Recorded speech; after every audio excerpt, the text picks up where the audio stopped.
Et bonjour, bienvenue dans cette vidéo sur l'aléatoire. Donc, pour générer du contenu aléatoire, on va tout simplement commencer par faire égal aléa. Donc, je vous présente la formule la plus compliquée d'Excel. Vous n'avez aucun argument, vous tapez juste aléa, ouvrez parenthèse, fermez parenthèse, et voilà. Et elle vous fait automatiquement un aléatoire entre 0 et 1. Voilà, vous n'allez pas me dire que c'est pas la plus compliquée d'Excel quand même, hein. Bon, peut-être pas.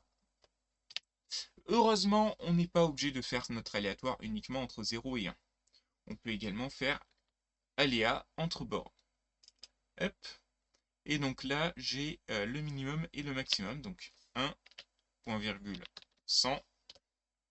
Et ça me donne automatiquement un résultat entre 1 et 100. On peut également générer tout un tableau.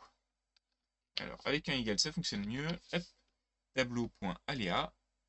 Donc là, je spécifie le nombre de lignes, disons 10, le nombre de colonnes 5, le minimum 1, le maximum toujours 100.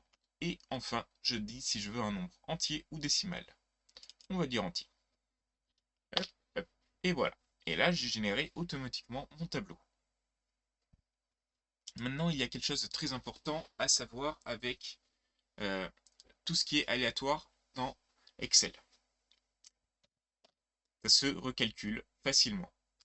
Si je change mon tableau en faisant une nouvelle entrée et je fais rentrer, voilà, hop, ça se recalcule. Si j'appuie sur la touche F9, ça se recalcule. Voilà, c'est totalement instable. Si je veux que ça se stabilise, il me faut sélectionner ma case. CTRL-C pour copier. Je viens ici et là je fais copier la valeur. Hop, et ça me pose une valeur elle-même aléatoire. F. Ensuite, petit bonus. On va ici avoir une liste et on veut récupérer un élément aléatoire de la liste. Eh bien, c'est pas un souci, on n'a pas de formule directement pour le faire, mais on peut les encastrer. Donc on fait égal index. Alors avec un n, ça fonctionne mieux. Égal index, voilà. On signifie la matrice, donc notre tableau. Le voici. Petit point virgule. Et où est-ce que l'on le veut? Quelle case on veut récupérer? Donc nous, on veut une case aléatoire, donc aléa entre bornes. On spécifie le minimum, donc 1 parce que la première entrée, ça sera pomme, voilà. Ensuite, point virgule, le maximum. Donc là, le tableau, il a 10 éléments, 10 fruits et légumes, donc je vais mettre 10. Hop, entrée. Et là, j'ai un problème qui va se poser. C'est que certes, ça fonctionne très bien sur mes fruits et légumes, et tant que je ne touche pas à mon tableau, il n'y aura aucun souci. Vous voyez, j'ai les raisins, j'ai la pomme qui sont tombés, ça fonctionne du début à la fin du tableau, et il y a vraiment tout. Mais si je les tente pour récupérer les 10 minéraux qui sont en dessous, et bien là, c'est plus pareil. Je garde uniquement les fruits.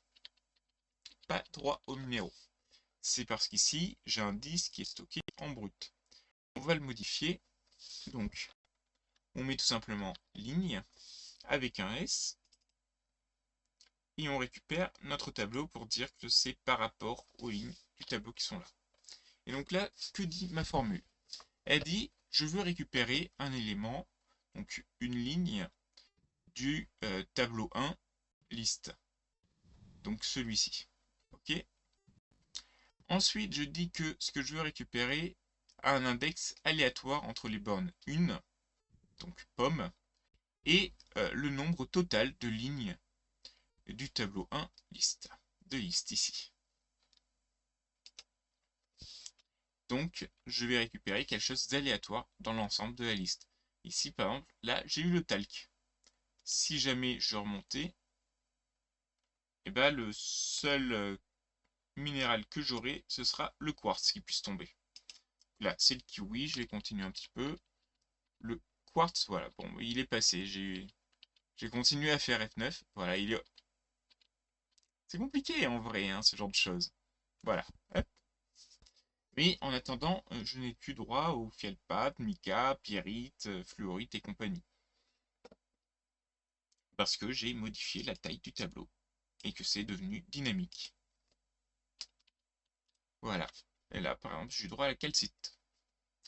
Bref, j'espère que vous aurez aimé cette vidéo. Moi, je vous dis à la prochaine!